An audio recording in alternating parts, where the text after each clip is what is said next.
اعوذ باللہ من الشیطان الرجیم بسم اللہ الرحمن الرحیم۔ نماز افضل العبادات ہے۔ نماز بہت بڑی چیز ہے، بہت عظیم عبادت ہے۔ جس کو نماز کی توفیق ملتی ہے یا جس کو نماز سے محبت ہو جاتی ہے تو یقین جانیے یقیناً وہ اللہ اس کے رسول کے پیارے اور لاڈلے ہیں۔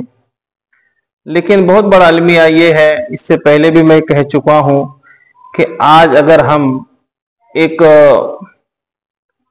کیا بولتے ہیں کہ حساب کریں یا اپنا محاسبہ کریں تو دیکھیں کہ کیا ہم واقعی نمازی ہیں، ہماری نماز شریعت کی روشنی میں قبول ہے۔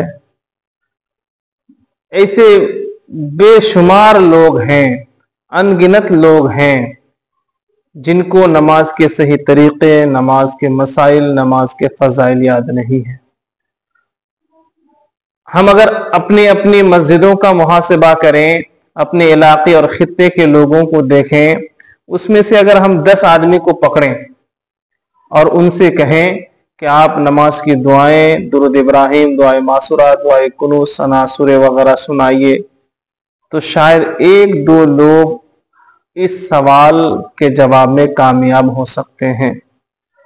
اکثر لوگ جن کو ثنا یاد ہے تو سورہ نہیں، سورہ یاد ہے تو دعائے معصورہ نہیں، دعائے معصورہ یاد ہے تو دعائے قنوت نہیں، دعائے قنوت یاد ہے تو درود ابراہیم نہیں، مطلب کہیں نہ کہیں جا کے اس کی گاڑی پھنس جاتی ہے۔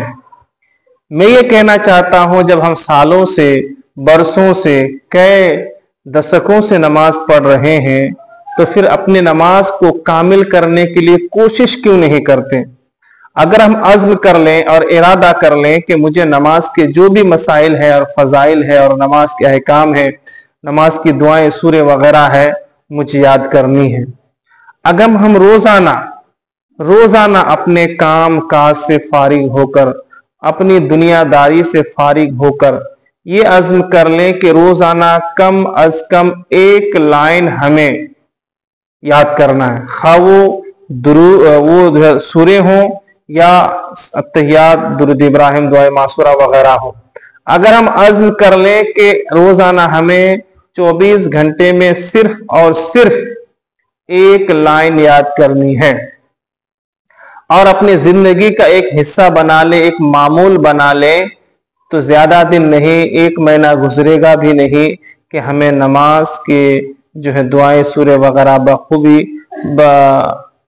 بہترین طریقے سے جو ہے یاد ہو جائیں گی۔ پر ہمیں اس بات کا بالکل علم نہیں ہے۔ ہم کیا کرتے ہیں؟ ٹائم پاس کر رہے ہیں، وقت برباد کر رہے ہیں، رکا میں باتوں میں الجھے ہوئے رہتے ہیں۔ کوشش کریں اپنے نمازوں کو درست کرنے کی، عزم کریں اپنے نمازوں کو درست کرنے کی۔ جب ہم عزم کریں گے، ارادہ کریں گے، نیت کریں گے، کوشش کریں گے تو اللہ ہماری مدد فرمائے گا اور ہمارے اوپر فضل فرمائے گا، ہم آسانی سے ان چیزوں کو یاد کر لیں گے۔ اللہ پاک ہم سب کو اس طرف توجہ دینے کی توفیق عطا فرمائے، اور اس کے ذمہ دار اگر ہم ہیں، عوام بھی ہے، خواص بھی ہے، دین کے داعین و مبلغین بھی ہے، اور علماء و مشائخین بھی ہے، پیران اعظام بھی ہے۔ علماء اپنے بیانوں میں، خطبہ اپنی تقریروں میں، ائمہ اپنی مساجد میں، مدرسین اپنے درس گاہوں میں، اور جو ہے پیران اعظام و مشائخین اپنی خانقاہوں میں، اپنی خاص مجلسوں میں لوگوں کو اس بات کی طرف توجہ دلائیں، ترغیب دلائیں کہ آپ نماز پڑھیں اور نماز کو کامل کرنے کی اور مکمل سنت کے مطابق نماز ادا کرنے کی کوشش کریں۔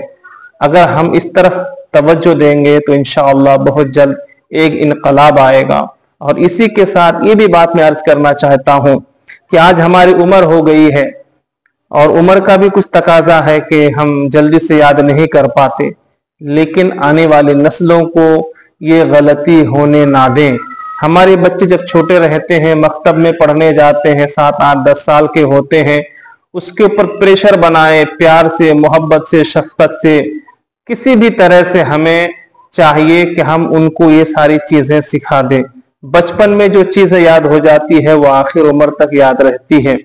عمر ہونے کے بعد اور بزرگی آنے کے بعد، عمر دراز ہونے کے بعد یاد کرنا ذرا مشکل ہے،